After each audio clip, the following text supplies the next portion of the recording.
आए है देखवा हमारे मास्टर साहब बड़ा खूबसूरत गीत बजा दिलन। कोनो लड़का से प्यार हो गई, प्यार ऐसन भइल, प्यार भइल नहीं ना चार भइल। कुछ दिन में लड़कवा दूरी बना लिहलस, लड़कवा दूरी बना लेलस। लड़किया के बड़ा दिक्कत बा। उ लड़की कहत है अपने दिल का हालात का कहे। आए है अखिया से अखिया मिलल ता प्यार हो गई, अखिया से अखिया मिलल ता का हो ए हो।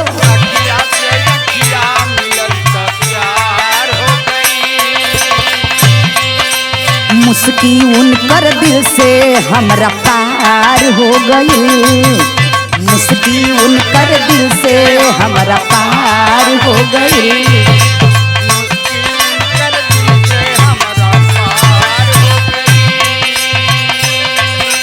अखिया से अखिया मिलल का प्यार हो गई, मुस्की उनकर दिल से हमरा पार हो गई।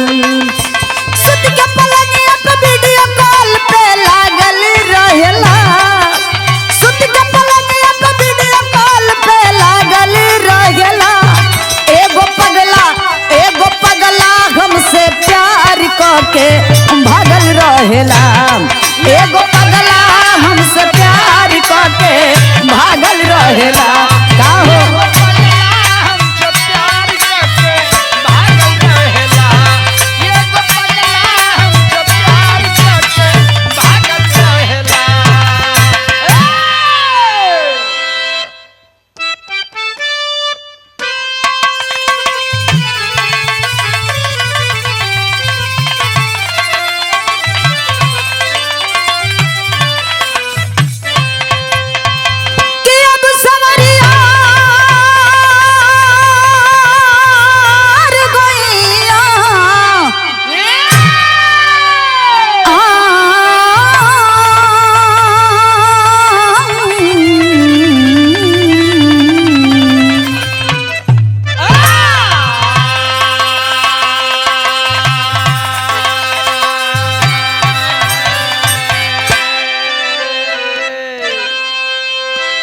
नमस्कार प्रणाम।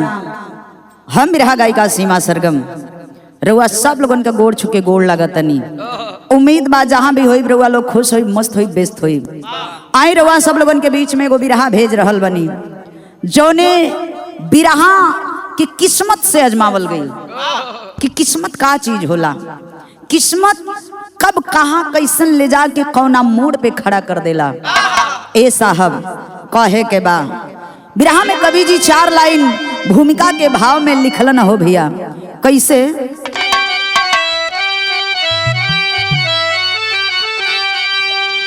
अरे डूब जाती है कश्ती किनारे पर ही, जब कुदरती का होता है कंपिती नजारा। फूलों के बदले कांटों से दामन भरे, बड़ा मुश्किल से जीवन का मिलता किनारा। दुर्दिन गले की है फांसी जहां में, अरे समय की चक्की में पीसे गरीबी। बन के शोला जलाती है बाउर जिगर, वक्त पर चिन्हता ना है अपना करीबी।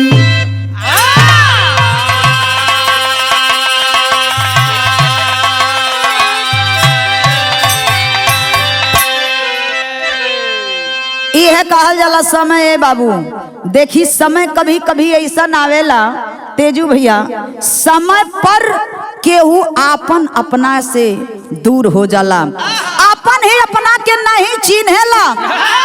ए भैया यह समय होला केहू का नचाई हो समैया नचावेले। समय सबसे बड़ा बलिवान होता है साहब। बिरहा में एक ठे हिंदी गीत लग गई हो,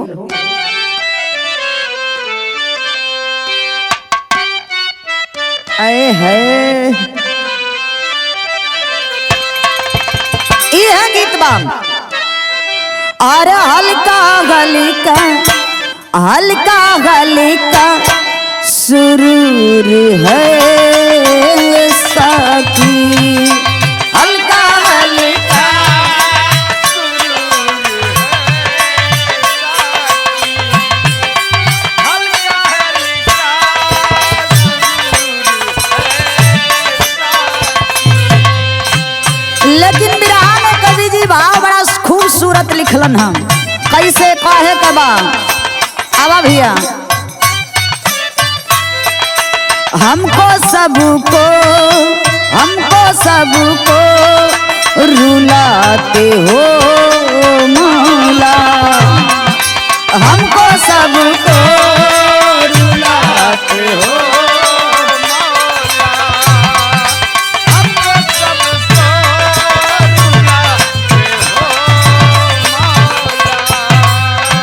हमको सबको रुलाते हो मौला, हमको सबको रुलाते हो मौला। हुई मर्जी हंसाते हो मौला, हुई मर्जी हंसाते हो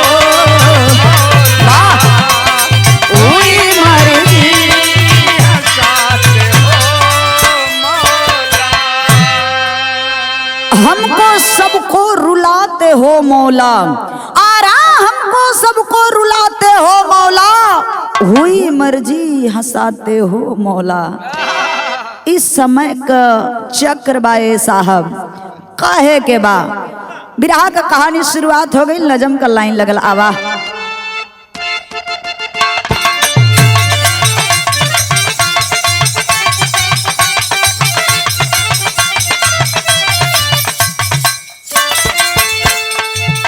बिरहा सुनने वाले साथी कहानी पर गौर करेंगे। एक एक लाख का लाइन कवि जी लिखले होन, कैसे हो। सोना को परखा जाता आग में तपा करके, सोना को परखा जाता आग में तपा करके, निखरता आदमी समय से ठोकर खा करके।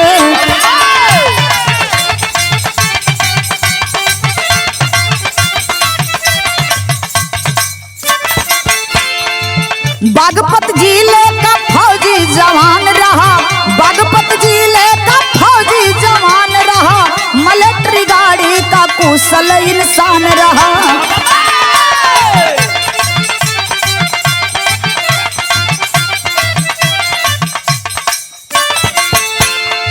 सिकरा खाटू श्याम मंदिर पे तैनाती थी, सिकरा खाटू श्याम मंदिर पे तैनाती थी, आस्था का दीपक में जलती जहां बाती थी।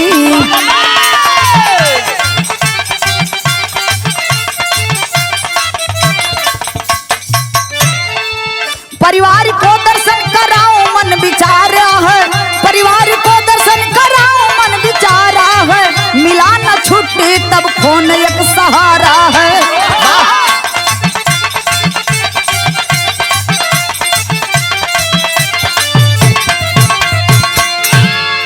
कहानी के समझ लें भैया।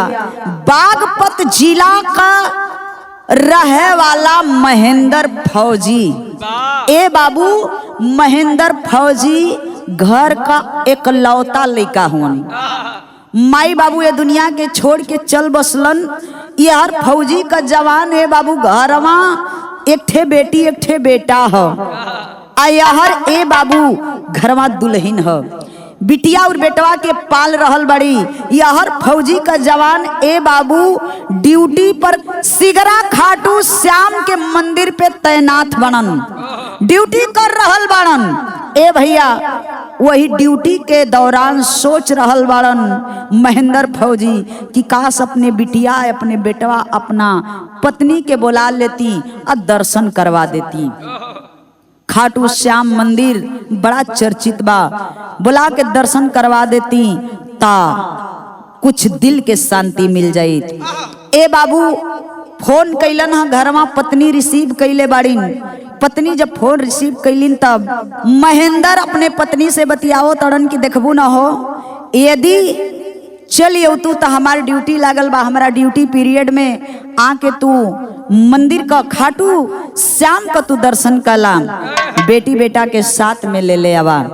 ए बाबू पत्नी से बतिया के फोन रखलन हा। अब देखी बिरहा में पहली गीत लग गई।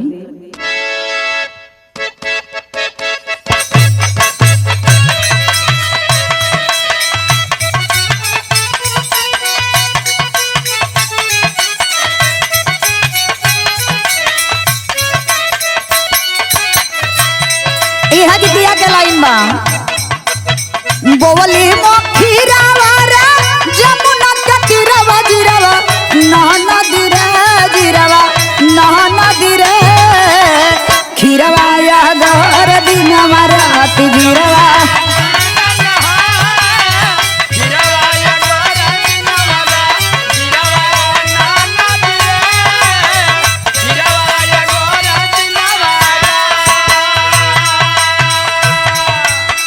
निर्मला के फोन कैलन घरवा बघलवा मनवा लागल हो मनवा लागल हो जहवा सच्चा दरबार मनवा लागल हो जहवा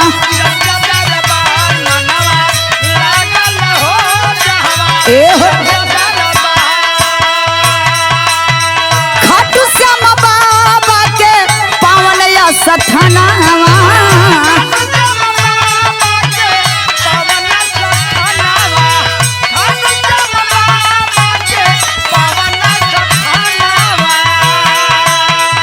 लागल सुहावन मेला सावन के महीना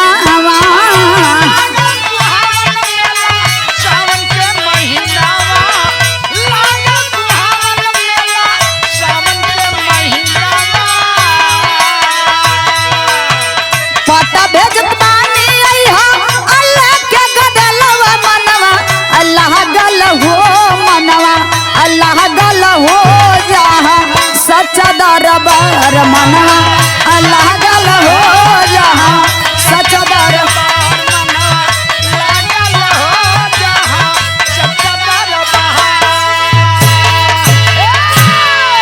फोनवा से बतियाते बतियाते कहलन कि देखबू निर्मला बेटी और बेटा के लेके चल आवा, बहुत भीड़ लागल बा, जाना तड़ू इतना भीड़ लागल बा, इतना आला मावता देश विदेश के लोग आवता दर्शन करता लोग जाता। तो हमारा ड्यूटी पीरियड में आ जा, तोहरा के हम दर्शन करवा दे। ए बाबू मरद कहले बा मेहरारू बात के सुनले बा, अपने बेटी और बेटा के तैयार कई के देखबा हो चललिन हाँ। जब घरवा से चले लगलिन तब देखबा बिरहा में गीत चेंज हो गई।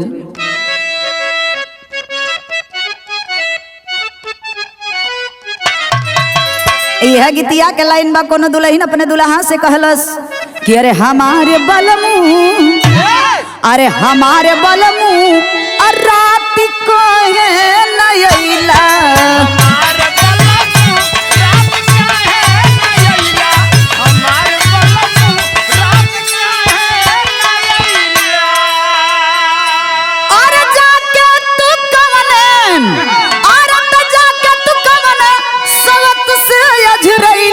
हमारा रजाऊ रात का है नयला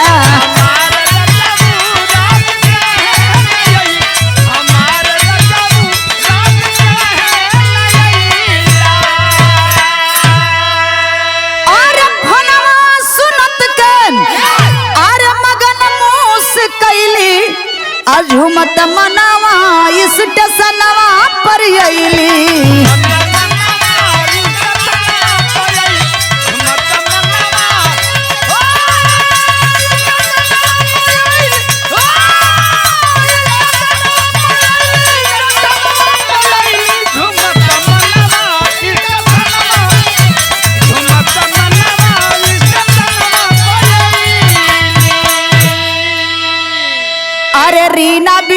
साथ निर्मला मयरिया और मिलिट्री कैंप में साथ नंबर गुजरिया और फौजन से पियवा के पतवा जब कैली झुमत मनवा इसके सनवा पर यही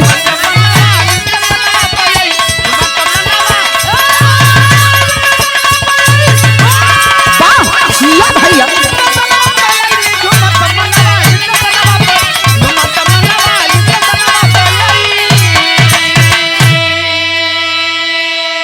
ए भैया जाए के ट्रेन धली हली हाँ और जब ट्रेन धैली है बाबू कुछ दूर अली लगली अपने पति के फोन लगावे फोन लगते नहीं खे फोन स्विच ऑफ बतावता यानी उनके पति का फोन महेंद्र का फोन गुम हो गई ड्यूटी दूसरा जगह लग गई।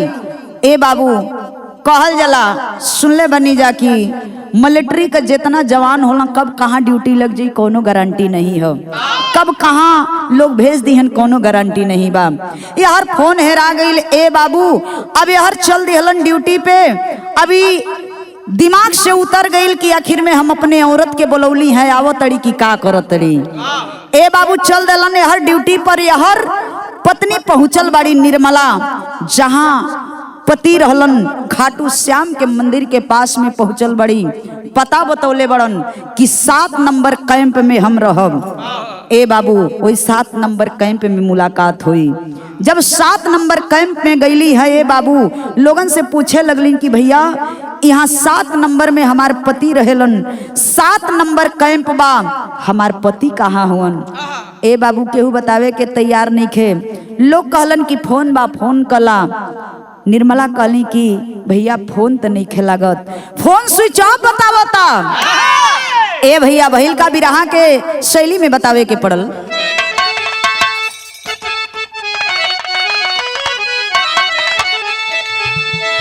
अरे हम जोली बीर बोला बतिया ए बाबू हम जोली बीर बोला बतिया अरे सेक्टर खेमा में गई जहां की टोली अरे टोली लोगन से पूछा तड़ी ए भैया तनी हमरे पति का जगह बता दा।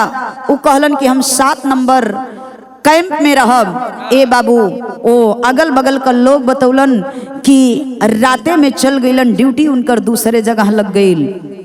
ए बाबू ये तना जब सुनली हन हो निर्मला सोचे लगली कि आखिर में हमार पति हुवन फौज का जवान हुवन ठीक बा कोनो बात नहीं बा हो सकी ता हमारी यहाँ व्यवस्था बन जाई। यह सोचा तड़ी तब विदेशिया के भाव में कभी जी लिखलन हाँ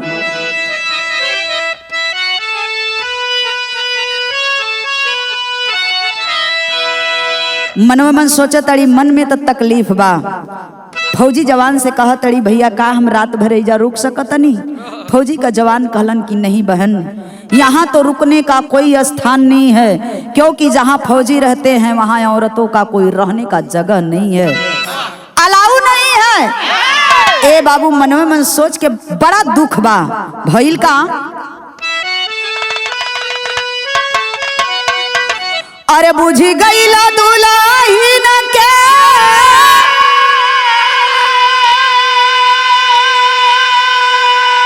अरे आशा के दिया नावा हो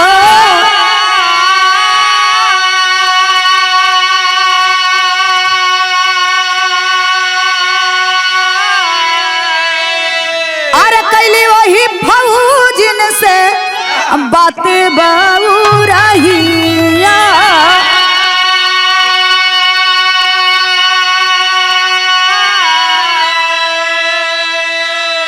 अरे फोन के सहारे लेके अली अपने हीरावन के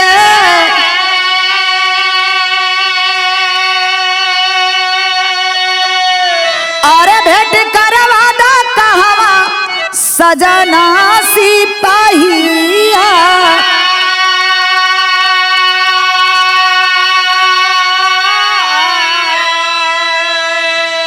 अरे मुश्किल बा भेंट नहीं वही है जवनवा से ड्यूटी पर चली गईल बाटे हमारा हिया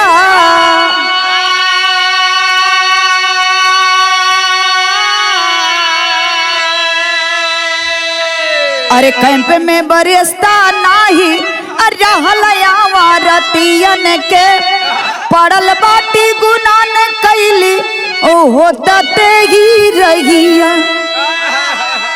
सोच रहल बड़ी कि फौजी भाई कहा तड़न के यहाँ औरत का रहल ठीक नहीं खे, जुग जमाना भी नहीं खे ठीक, हमरा पति का फोन भी नहीं खे लागत। ए बाबू अपन बेटी और बेटा लेके चल देली है वही फिर स्टेशन की ओर। आंख से आंसू चलत बा, स्टेशन की ओर चलनी है ये भैया, दिमाग में टेंशन बा। जब स्टेशन पे पहुंचनी तब भइल का यहाँ बिरहा में गीत चेंज हो गई।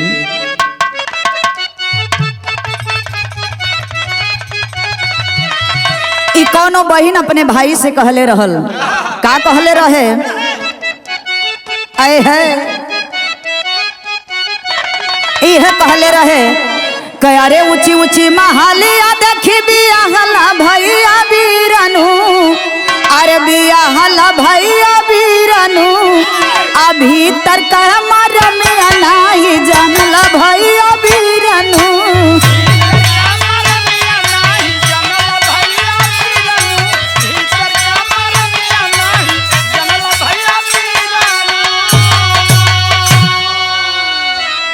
गीत के लाइन रहे भैया, लेकिन बिरहवा में कवि जी भाव लिखलन है कैसे, अरे हंसत रहली छन में कमिलाई गईली पागली, अरे कमिलाई गईली पागली वापस स्टेशनवा पर आई गईली पागली।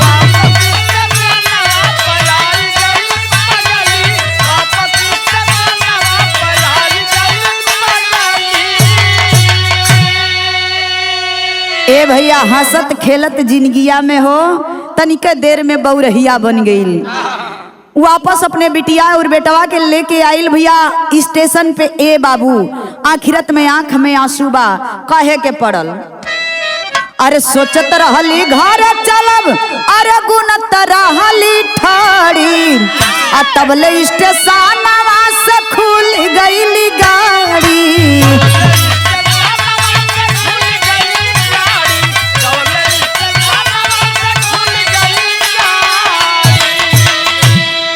अरे बिना विनोद के चढ़ाई दिहली पगली, अरे चढ़ाई दिहली पगली अभिड़िया में अपने झुराई गईली पगली। ए साहब बिरहा सुनने वाले साथी गौर करेंगे, वो हर पति का चिंता बा, बिटिया और बेटवा साथ में लेके वापस स्टेशन पे अली, काफी भीड़ बा। सोच रहल बाड़ी कि अब केहू तरे घरे चल चलब। ए बाबू वही भीड़ में बिटिया और बेटवा के चढ़ाव तड़ी गाड़ी में, सोचली कि हमार बेटी बेटा चढ़ जाइए पीछे से हमहू चढ़ जाई। ए बाबू यह सोच के अपने बेटी और बेटा के वही स्टेशन पे वही गाड़ी में चढ़ा दिहली। ए बाबू तबले गाड़ी खुल गई। ए बाबू आखिरत में निर्मला वो गाड़ी पे बैठ नहीं पौली, बेटी और बेटा से दूर हो गई। ये साहब पगली का हालात हो गई बा। सोचा लोगन जौने माई का एक साथे बिटिया और बेटवा माई के आंख से दूर हो जाइए, वो माई का कलेजा का कहिए साहब, माई का कलेजा फटत था। माई रोवत बाड़ी कि हमार बिटिया बेटवा मिलियन कैसे, माई का रोवत रोवत पगली का हालात हो गई ले बाबू। आखिर में यहाँ देखी भइल का बिरहा में गीत चेंज हो गई।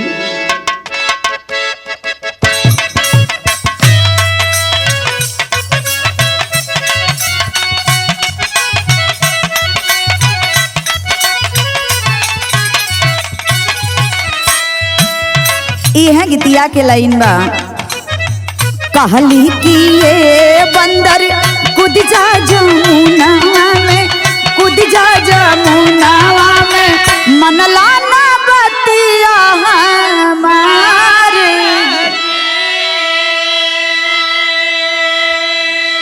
लेकिन ए साहब बिरहवा में कवि जी भाव लिखलन, हम माई का हालात कैसन बा। माई तो पगली न हो गई हो भैया, माई रोवती हो। यहाँ भइल का लहकीला भक्की माई रोवे स्टेशनवा पर, रोवे स्टेशनवा पर गिरल गजबवा के दारी।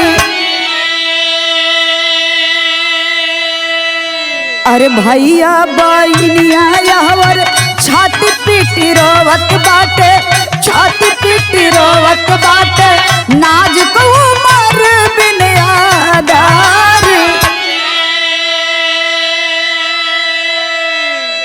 ए भैया यार माई वही स्टेशनवा पे रोवत बाड़ी, यार भैया या बहनी वही गड़िया में रोवत मन फफक फफक के। ए बाबू केहू देखत बा, देख के अनदेखा कर देत बा, केहू पूछे वाला नहीं खे।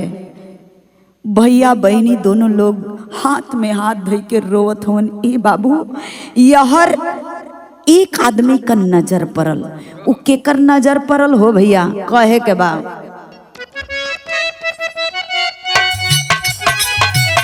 फौजी विवेक देखल रोवता सुगनावा के, रोवता सुगनावा के उमड़ल बा माता दारी।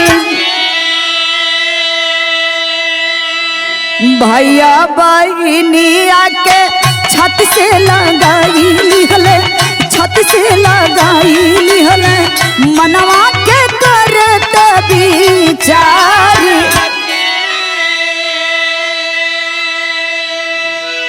ए बाबू एक फौज का जवान जिसका नाम विवेक बताया गया, विवेक फौज का जवान उसी ट्रेन में सफर कर रहा था। विवेक देखलन ए बाबू मासूम बेटी बेटा दोनों रोवत हवन। ए बाबू पजरवा गईलन पूछत हवन ए बेटी तोहार नाम का ह, ए बेटा तोहार नाम का ह, काहे खातिर रोवत हवा लोग। बिटिया बेटवा कुछ बोल नहीं पावत हो। नहीं बाबू रोवले के आगे आखिर में देखी वो बिटिया और बेटवा के दोनों के गले से लगा लियलन, दोनों के गले से लगा के सोचे लगलन कि आखिर में इहो केहू का बेटी और बेटा हुवन। पहपट के अंदाज में बतावे के पड़ल।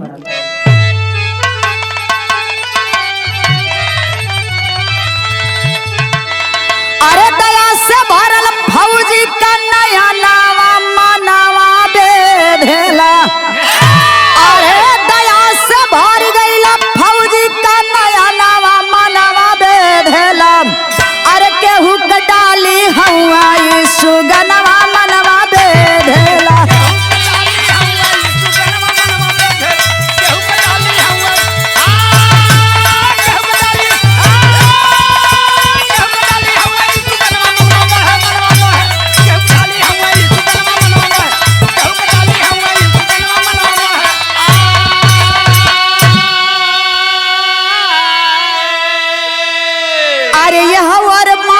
बन बन भटके अरे भइल बाबू रहिया हो, अरे कैसे के हम धीर धराई, अरे जब यहाँ सिपहिया हो, अरे पगली समान हो गइल बा मयनवा मनवा बेधेला। अरे दीपक दुलार गौई ठेकानावा मनवा बेधेला। ऐसा आखिरत में माई रो रहल बड़ी, केहू आगे पीछे सहारा नहीं खेलौकत। आखिरत में ए बाबू अब देखबा उ फौजी वो दोनों लइकन के गले से लगा के बैठल बड़न। तबले ए भैया वही ट्रेनवा में एक आदमी और सफर करत रहलन, जोने आदमी का नाम बतावल गईल गुड्डा पंजाबी। ए बाबू गुड्डा पंजाबी का नजर पड़ल, धीरे धीरे पास में गईलन। वो फौजी के सामने हाथ जोड़ के खड़ा हो गईलन। कलन भैया ई लइका तोहार हुन? तन्ना भैया ई लइका हमार ना होन, बुझाता कि लइका बिछड़ गईल बना सा। ए बाबू हाथ जोड़ के ओ गुड्डा पंजाबी कलन की ए भैया हो सकत हमरे घर में कोनो लड़की लड़का ना होन, हो सकत है तो एक ठे लड़कवा के दे देता, हम ले जाए के अपने घरे पालन पोषण करके अब बढ़िया शिक्षा दीक्षा दे देती। ए भैया आखिरत में देखें वो फौजी एक बच्चा उस पंजाबी को सौंप दिया। जब पंजाबी के सौंपलन ए भैया अल्लाह के लाइन में प्रमाण मिलल,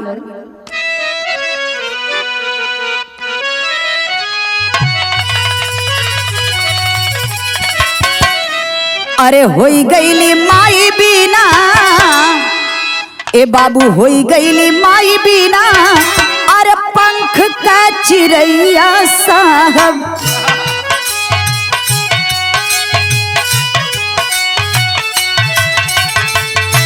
करे बाबू रैया दीना घरवाना,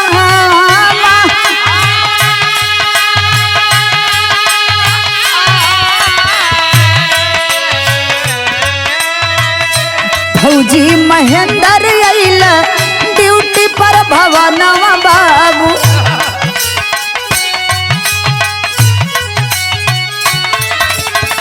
और नारी भी न लागत बाटे घरवा बीरा,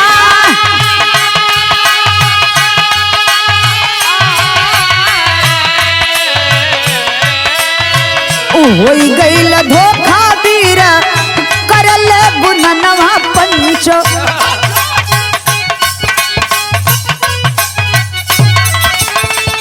आइल फिर ड्यूटी पर सुना हो सूजा,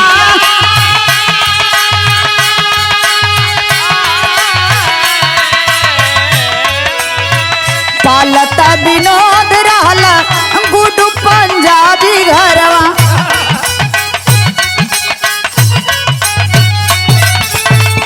धीरे धीरे होई गइलू मारिया सया,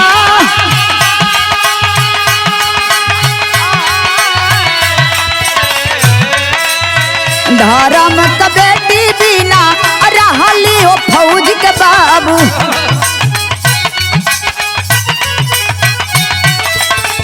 बगल के गाँव हो बीच दरमा,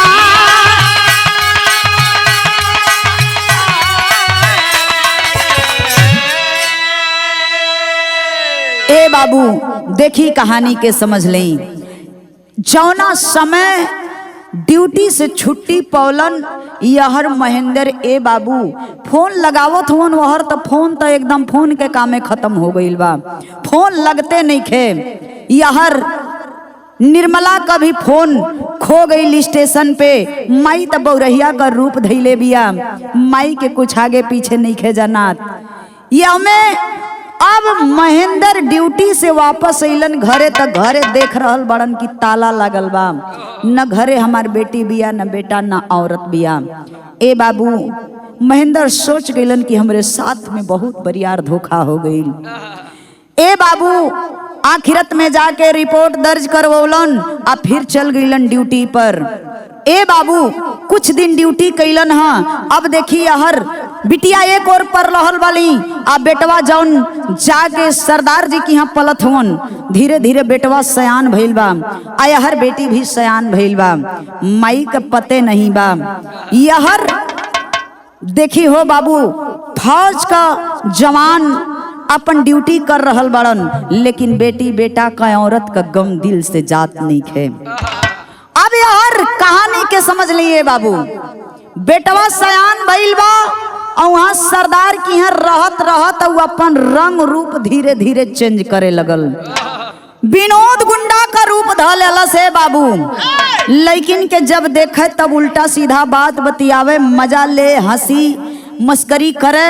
ए बाबू एक दिन वही रास्ता से बिना जा रहल बिया, विनोद देखलस त कलस है क्या खूबसूरत है, क्या इसे भगवान ने खूबसूरत बनाया है।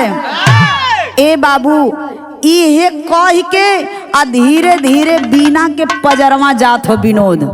आ जब धीरे धीरे पजरे जाए लगल विनोद, तब तक बीना चिल्लाए पड़ल। बीना सोच जाती है कि यदि हल्ला नहीं मचाऊंगी तो शायद ये मेरी इज्जत को बर्बाद कर देगा, मेरी इज्जत को तार तार कर देगा। ए बाबू ये सोच के बिना आवाज लगौली ना, तबले एक ठे फौजी का जवान गाड़ी चलावत जात रहलन। आवाज जब कान में गूंजल है ए बाबू, जाय के गाड़ी रोकलन, देखत हुवन एक लड़का एक लड़की को छेड़ रहा है। ए बाबू झट से गाड़ी से उतरलन ह, आ गाड़ी से उतर के जाय के पकड़ के दुई झापड़ देते तो हुवन। ए भैया तबले जान ह फौज का जवान जेकर नाम विवेक बतावल गई। विवेक जात हुवन, निगाह पड़ल, अरे यहाँ हमार बेटी अनजान लड़का, इसके साथ में एक फौज का जवान। ए बाबू उस समय विवेक जाके अपने बेटी के पजरा खड़ा भइलन, कलन की भैया यदि हमारे बेटी से कोनो गलती भइल होखे तो हमारे बेटी के क्षमा कर दें। फौज का जवान न हो, कलन नहीं भैया, हम तो तोहरे बेटी का आवाज सुन ली, यहाँ तोहरे बेटी का आवाज सुन के हम दौड़ के अली, तोहरा बेटी के बचौली। ए बाबू परिचय होखे लगल, जब परिचय होखे लगल तब देखी ओही में एक ठे पागल सी औरत आइल बिया, देखत बिया, भीड़ लागल बा दू चार लोगन का। उ पगली औरत जाके ओई जा खड़ी होके देख रहल बिया, दृश्य देखत या। ए बाबू आखिरत में सब लोग बतियावत हुवन, भैया तू कहाँ का रहे वाला हवा, तू कहाँ का रहे वाला हवा। ओई में धीरे धीरे बात खुल गई, भैया देखबा ई हमार धर्म का बेटी हिया, हम एकरा के ट्रेन में पौले रहली, एके धर्म का बिटिया बनाए के हम पाल पोस के सयान कैली। अरे बाप रे बाप, तबले उ पगली और सुन लो सो बाबू जाय के हाथ जोड़ के कह लगल, भैया भैया का कला भैया, ट्रेन में पौले रहला, जानत हुआ भैया हमार बेटी हमार बेटा ट्रेन में हमरा से बिछड़ गई हो बाबू, हम बड़ा दुख कम मारल नहीं हो बाबू।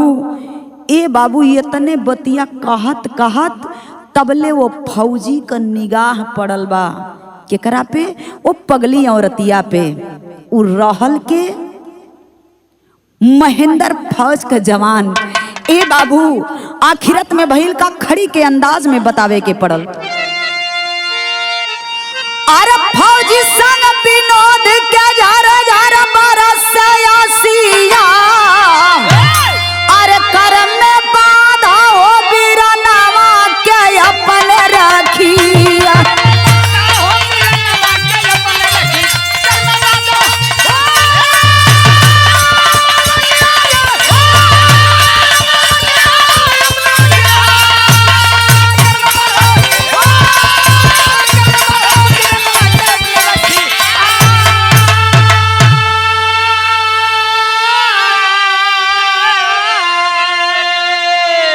बाबू ये तना जौने समय विनोद सुनलन न हो, अखिया से आंसू झरझर झरझर चले लगल, हाथ जोड़ के माफी मंगलन, कलन की बहनी आज से हम तोहरा के वचन देतनी कि आज से हर एक लड़की दुनिया का कोनो लड़की हो, आज से हम ओकरा के बहन के निगाह से देखब।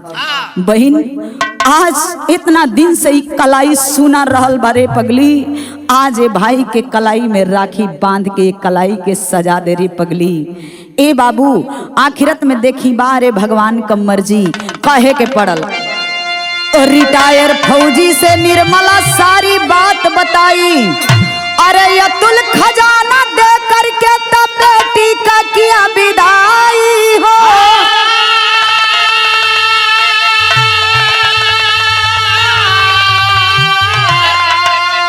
अरे अइला घरवा तौने जुनिया बीरन के रखिया।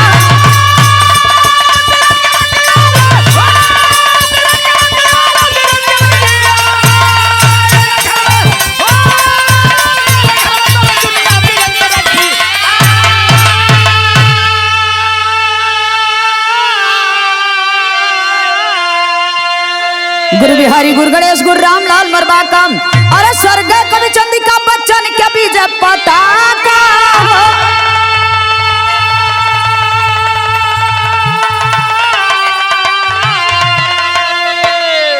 अरे हम जोली वीर बोला बतिया, तसीमा कभी मुसाफिर